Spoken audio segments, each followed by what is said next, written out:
a pureza do Evangelho.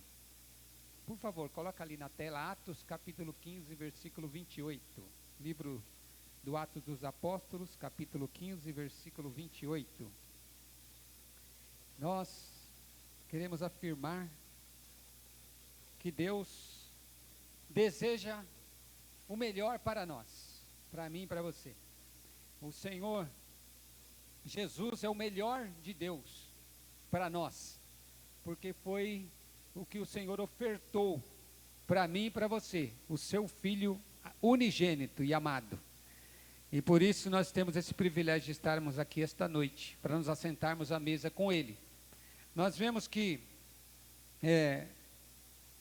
o Senhor Jesus, até no texto que foi lido, da palavra oficial, era o texto que eu estava também meditando essa tarde, que Jesus propõe para os discípulos fazer uma celebração. Ele diz: vai e procura um homem e diga para ele que o mestre deseja celebrar a Páscoa com os seus discípulos. Então nós viemos também, a Páscoa se tornou a Santa Ceia, então nós viemos também celebrar. Muitas vezes nós estamos na Santa Ceia e parece que é um culto fúnebre, não é? É um culto de festa, porque a Páscoa era uma festa. Nós viemos celebrar a grande libertação, assim como a Páscoa era a grande libertação do povo de Israel do faraó e do Egito. A Páscoa é a grande celebração da libertação das nossas vidas das garras de Satanás e do mundo.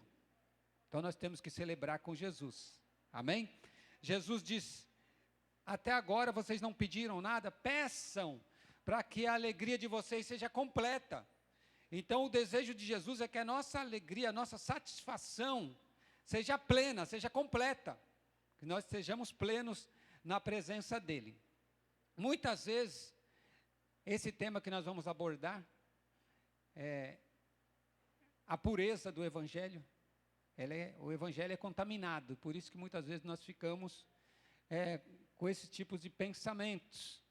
Na ceia, viemos para a ceia, estou preocupado com o meu pecado.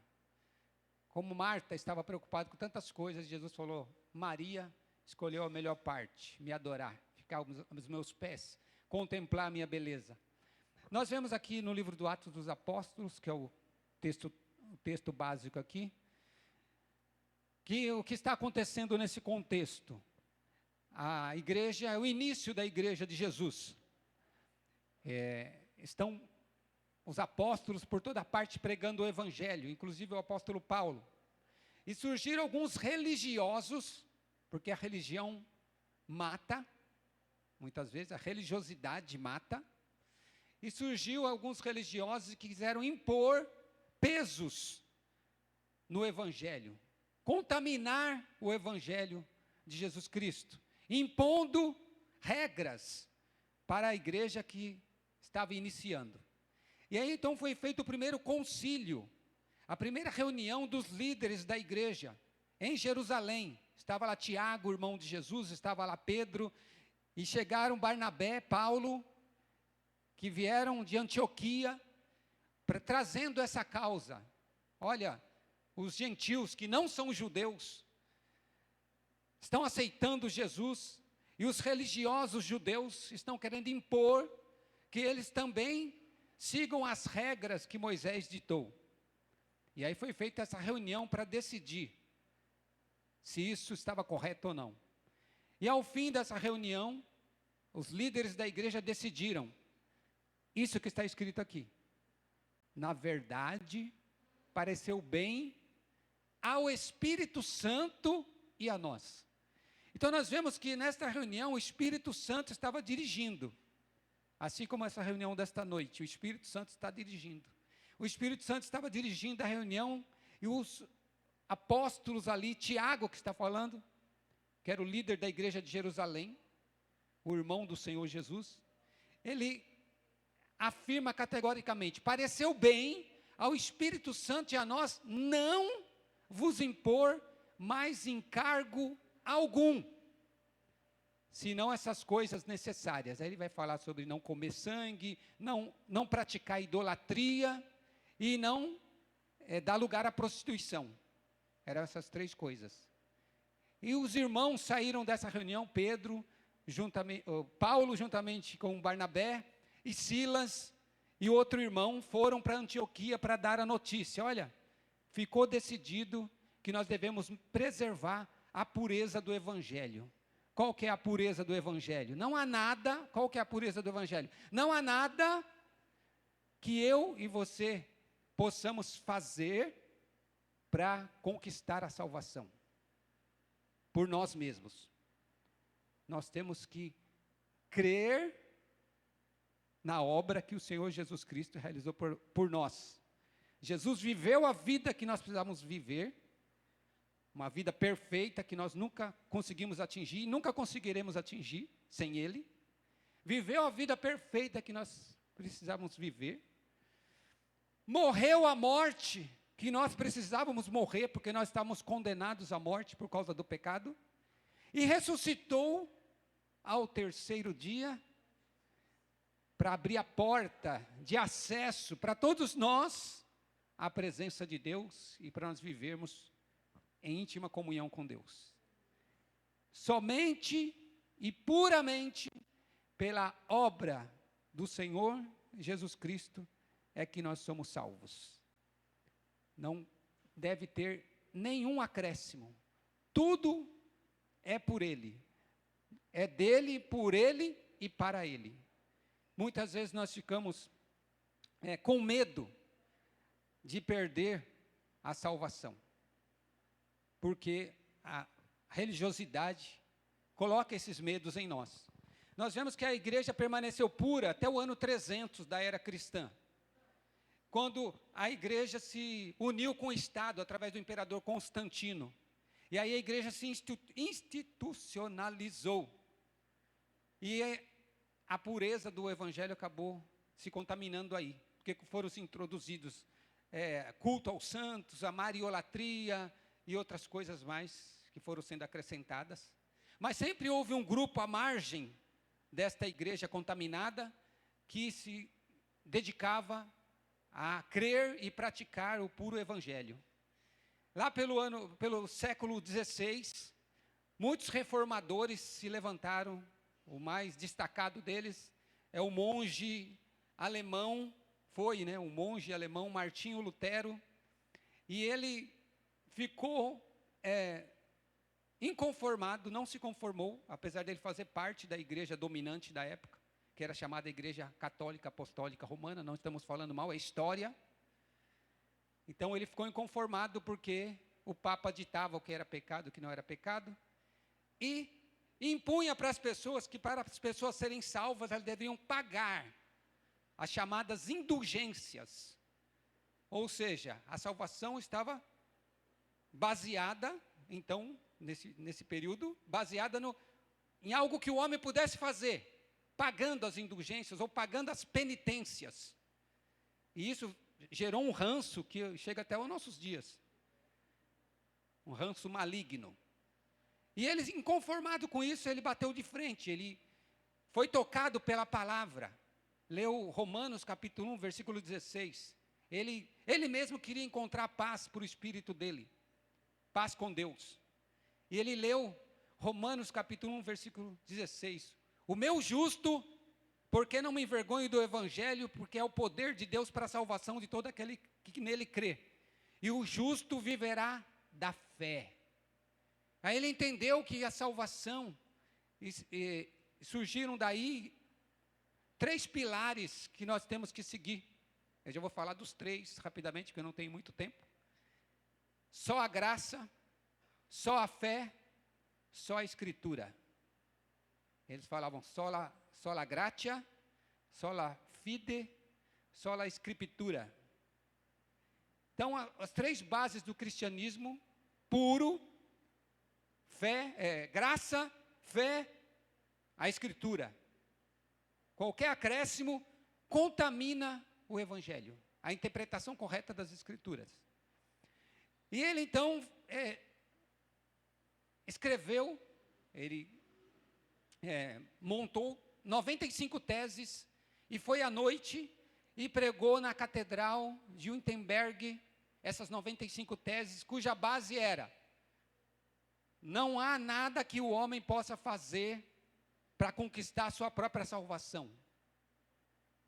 Não adianta pagar penitência, não adianta pagar indulgência, a salvação é pela fé.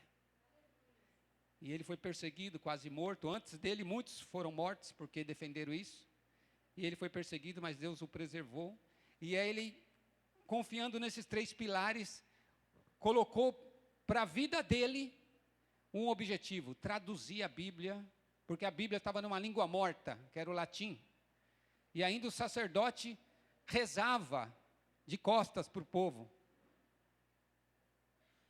Então o povo não entendia nada. E ele disse: eu preciso colocar a escritura na mão do povo. E ele empreendeu a tradução do Novo Testamento para o alemão corrente. E desse homem, logicamente que movido pelo Espírito Santo de Deus, mais uma vez, surgiu a chamada reforma protestante, da qual nós somos fruto. E desde então, já se passaram 4 séculos, né? O século XVI, já entramos no século XXI, né? Então, há muitos contaminantes entraram no meio desse evangelho puro. E nós temos que procurar recuperar e preservar o puro evangelho. E o puro evangelho é crer somente na obra perfeita que o Senhor Jesus Cristo consumou lá na cruz por mim e por você. Não há nada que nós possamos fazer a não ser o que Maria fez: adorar Jesus, agradecer Jesus, reverenciar Jesus, amar Jesus pelo que Ele fez por nós. Por isso que o Senhor nos chama para celebrar a ceia. É uma celebração, é alegria. Jesus disse em João 10, o ladrão, que é o Satanás, não veio senão para roubar, matar e destruir. E muitas vezes o inimigo, introduzindo doutrinas estranhas, ele mata a nossa fé, ele destrói a pureza do evangelho, ele mata a nossa alegria de servir a Jesus. Quando o Senhor, várias vezes na Bíblia está escrito: regozijai-vos no Senhor, outra vez vos digo, regozijai-vos. Então nós vemos que o desejo do Espírito Santo de Deus, que é Deus, o desejo de Jesus, é que nós vivamos uma vida alegre, uma vida leve, uma vida descansando nele, confiando completamente nele, porque aquele que começou a boa obra em nós é fiel para completá-la até o dia da vinda de Cristo. Nós temos que nos lançar nas mãos do Senhor, porque lançando sobre Ele todas as vossas ansiedades, porque Ele tem cuidado de vós. O puro evangelho, então, lá Paulo vai descrever em Romanos, na carta aos Romanos, que é chamado o Evangelho de Paulo, Romanos capítulo 5, vai dizer assim: Deus prova o seu amor para conosco, pelo fato de Cristo ter morrido por nós, quando nós éramos ainda pecadores. Ou seja, Deus não esperou que nós tivéssemos uma vida certinha, que nós tivéssemos tudo acertadinho, para Ele vir nos amar. Ele nos amou primeiro e nos transformou depois. Romanos 5:8. Deus prova o seu amor para conosco pelo fato de Cristo ter morrido por nós, quando nós éramos ainda pecadores. Então, nós vemos que aí se manifesta a graça. O que é a graça? Favor imerecido. Um presente que eu não mereço. E muitas vezes nós ficamos ainda praticando coisas, querendo merecer de Deus a salvação, que nós jamais vamos merecer. Se houvesse qualquer coisa que nós pudéssemos fazer para sermos salvos, Deus é inteligente, Ele não enviaria o seu Filho para ter que morrer lá na cruz e passar por tudo que Ele passou, se houvesse qualquer alternativa da nossa parte. Pelo contrário, Deus olhou do céu e chegou na conclusão: não há um justo sequer, não há um que faça o bem, então eu preciso intervir. Então a ação de Deus, tendo enviado o seu Filho, é que corrigiu, tirou o pecado do mundo. Por isso que João Batista, quando viu Jesus, falou: eis o Cordeiro de Deus que tira o pecado do mundo. Aí nós aceitamos Jesus e falamos: maravilha, então meus pecados do passado estão todos perdoados, e agora eu sou salvo, mas se, ao mais aí, mas se eu fizer a minha parte. Negativo. Não é nada disso. Eu sou salvo pelo que Jesus fez por mim, pela graça sois salvos. Efésios capítulo 2. Pela graça sois salvos, por meio da fé. Olha a fé aí de novo, o outro pilar. E isso não vem de vós, para que ninguém se glorie, porque somos feitura sua. O que quer dizer somos feitura sua? O Espírito Santo trabalhou na nossa mente e no nosso coração, como Jesus disse que Ele faria, nos convenceu do pecado, que nós somos pecadores, nos convenceu da justiça, que Jesus já fez justiça por nós, Ele já morreu na cruz no nosso lugar, então já foi feito justiça, e do juízo. Olha, se você não aceitar Jesus como teu Senhor e teu Salvador, só te resta o juízo. É lógico que a gente, entendendo isso, fez o quê? Eu quero Jesus como meu Senhor e meu Salvador.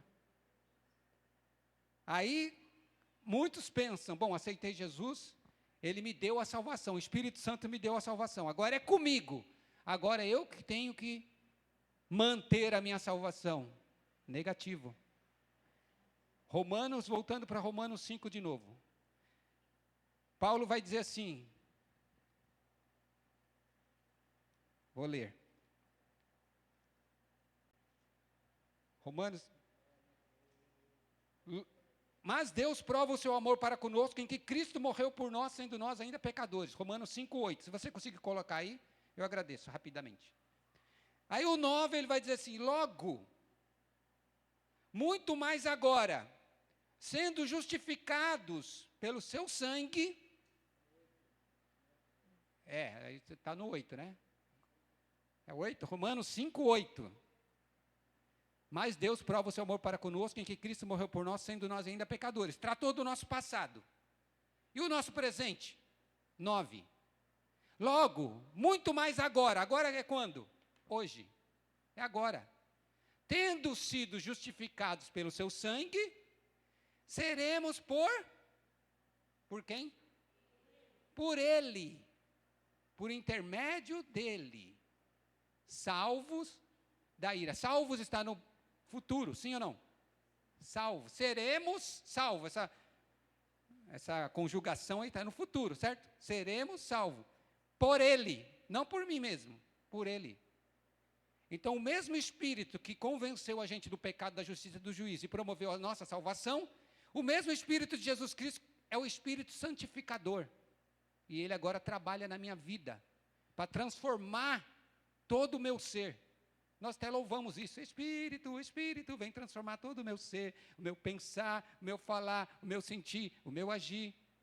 Quem realiza a obra é aquele que começou a boa obra em vós, largou você sozinho para você agora se virar, segura a sua salvação. Eu te dei a salvação, agora depende de você segurar a salvação. Não, o Espírito Santo, enviarei o Espírito Santo, não vos deixarei órfãos, voltarei para vós outros. Quando o Espírito da verdade vier, Ele não estará com vocês, Ele estará dentro de vocês. Nós somos o tabernáculo, o Espírito habita em nós, e é Ele que faz a obra de mudar nosso pensar, nosso sentir, nosso agir. O nosso trabalho deve ser o quê? Aquele hino bem antigo. Não tenha sobre si um só cuidado, qualquer que seja, pois somente um, seria muito para ti. É o Senhor falando. É meu, somente meu, todo o trabalho. E o teu trabalho é descansar em mim. Quem lembra desse? É do meu tempo, né? E só uma pessoa, duas? Nossa, estou velho. Ah, mais uma lembrou lá. É isso aí. Nós temos que descansar em Deus. A fé gera o descanso. Quando você nasceu na sua família, um bebê, né? Muitas vezes nós pensamos que... Pode tirar o som, pode tirar. Você nasceu na sua família, a tua família te recebeu com alegria. Ela não falou agora, você já nasceu aqui na família, agora se vira. Aí você vê o bebezinho com a trouxinha nas costas, indo trabalhar. Acontece isso? Não. Você cuidou, né? A mãe, o bom pai, a boa mãe, cuidou daquele bebê, deu papinha, trocou a fralda, fez tudo, né? Deu banho, levou ele até ele chegar na idade adulta, né? Jovem, adolescente, você está cuidando. Às vezes nós temos nossos filhos com 20, 30 anos, nós estamos ainda... Sim ou não? Às vezes casou e a gente está lá cuidando. Sim ou não? Não é assim, irmão Lourdes? E Deus é diferente disso? Jesus mesmo disse, vocês sendo maus, vocês dão boas coisas para os vossos filhos, quanto mais o vosso Pai Celestial dará boas coisas àqueles que lhe pedirem, dará o Espírito Santo àqueles que lhe o pedirem. Então o nosso Pai Celestial, Ele não nos deixa órfãos, Ele cuida de nós, Ele continua cuidando de nós. Então nós temos que o quê? Confiar na graça que foi dada para nós. Aquele que começou a boa obra é fiel para completá-la até o dia da vinda de Cristo. Então por isso nós podemos descansar nele. O autor aos Hebreus disse que fazendo uma analogia com o povo de Israel, eles saíram do Egito, e quando eles chegaram na porta da terra prometida, eles não entraram. Por que eles não entraram no descanso de Deus? Porque eles não confiaram em Deus. Eles disseram, Deus nos trouxe aqui para nos matar, nós e nossos filhos, porque eles viram os gigantes da terra, eles disseram isso. Então vamos voltar para o Egito. E por causa da incredulidade deles, eles morreram no deserto. E aí o autor aos Hebreus vai dizer, eles não entraram no descanso, porque foram incrédulos, não confiaram plenamente em Deus. E ele diz também, olha, vocês tomem cuidado, para que vocês também não tenham o mesmo espírito de incredulidade, e acabem não entrando no descanso do Senhor. O descanso de Deus não é no futuro, o descanso de Deus é agora. É você ter aquela plena confiança, Deus cuida de mim. Eu sempre penso, às vezes a gente tem aquela insegurança, né? A inflação, é o governo, é não sei o quê. A gente é influenciado, às vezes fala, poxa, o Deus que cuidou de mim desde que eu nasci, desde antes de eu nascer, Ele já tinha enviado Jesus para mim. E agora que eu estou com 58 anos, Ele vai me abandonar? Jamais. A minha consciência fala comigo mesmo, né? Nunca te deixarei, jamais te abandonarei. Eis que estou convosco todos os dias até a consumação do século. Esse nunca te deixarei, jamais te abandonarei, é a promessa de Jesus. E Ele é fiel, sim ou não? Você crê que Ele é fiel? Então entra no descanso do Senhor, entra no gozo do Senhor, entra na paz do Senhor. Nós sempre falamos paz do Senhor, mas será que nós estamos em paz dentro de nós? Confiando que o Senhor nos deu a plena salvação. Os dons de Deus são irrevogáveis. Muitas vezes nós pensamos assim, eu sou cristão agora, mas eu cometi uma falha. Será que Deus continua comigo ainda? Ele não te amou quando você era pecador? Ele esperou você ser certinho para Ele te amar? Logicamente que não. Então muitas vezes se nós falhamos, porque nós estamos no mundo, estamos na carne, a carne milita contra o espírito, o espírito contra a carne. Nós não vivemos mais na prática do pecado, mas vez ou outra nós falhamos no nosso comportamento, porque nós ainda estamos sendo aperfeiçoados pelo Espírito Santo de Deus que está trabalhando em nós. E às vezes nós somos coração duro, mas o Senhor é paciente, Ele é um Pai amoroso, Ele vai trabalhando em nós, e nós vamos ser moldados de dia em dia à imagem do varão perfeito, que é Jesus. Quando nós chegarmos nessa perfeição, vai acontecer igual o Senhor fez com Enoque, vai nos tirar daqui, Por que nós estamos aqui ainda? Porque nós precisamos passar por um trabalho de aperfeiçoamento. Não, que Deus tem um plano conosco aqui ainda. Eu já sou perfeito, mas é que Deus está querendo fazer um trabalho comigo aqui ainda. É brincadeira, lógico, né? Mas nós somos perfeitos em Cristo, nós somos santos em Cristo, nós somos justos em Cristo, nós somos salvos em Cristo. Amém? Então, quando Jesus te chamou, ou estabeleceu a ceia, Ele estabeleceu a ceia para ser uma celebração, para você celebrar isso, que a graça de Deus se manifestou salvadora, promovendo que nós, os homens ímpios e cruéis, fossem transformados pelo poder de Deus em filhos e filhas de Deus, participantes da família de Deus, do povo de Deus, porque nós não merecíamos, não merecemos e jamais mereceremos, não é por mérito nenhum, porque o apóstolo Paulo diz aqui, né? Pela graça sois salvos, isso não vem de vós para que alguém se glorie. Não é mérito de ninguém, não é por merecimento de ninguém. Paulo mesmo disse, olha, o que eu procuro é ser achado nele, não tendo justiça própria, mas a justiça que é pela fé, no Filho de Deus, que me amou e a si mesmo se entregou por mim.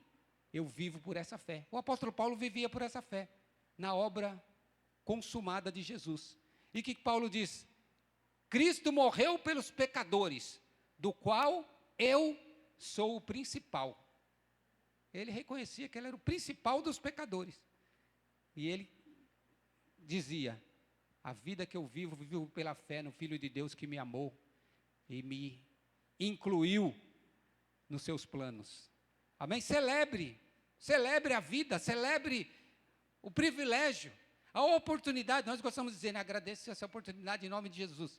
Agradeça a oportunidade que o Senhor está te dando de você ser um salvo, de você ser uma salva, de Ele ter te dado completa salvação.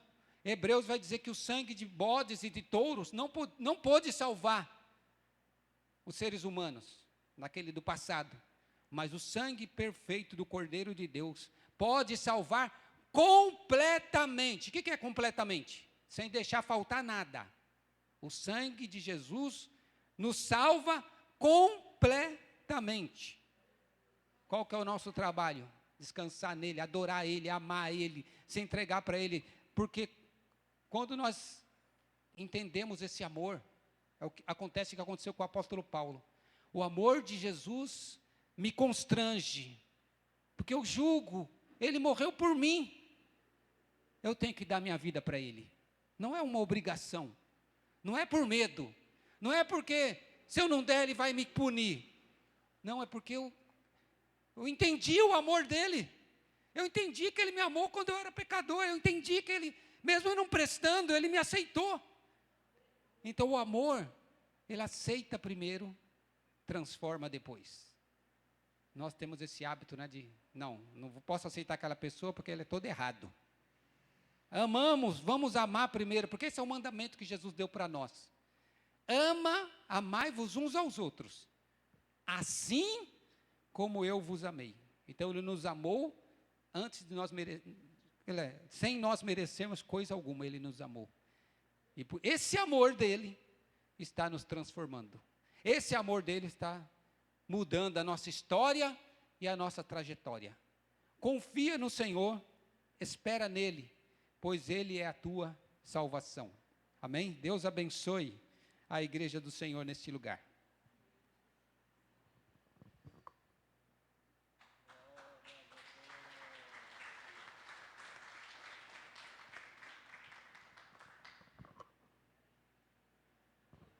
Glória a Deus. Graças a Deus, né, irmãos? Deus abençoe, que cada dia nós possamos adorar o Cordeiro de Deus, que tira o pecado do mundo. No passado, era o cordeiro, levava um cordeiro de 1 ano para ser imolado pelos nossos pecados. Mas Cristo foi imolado por nós.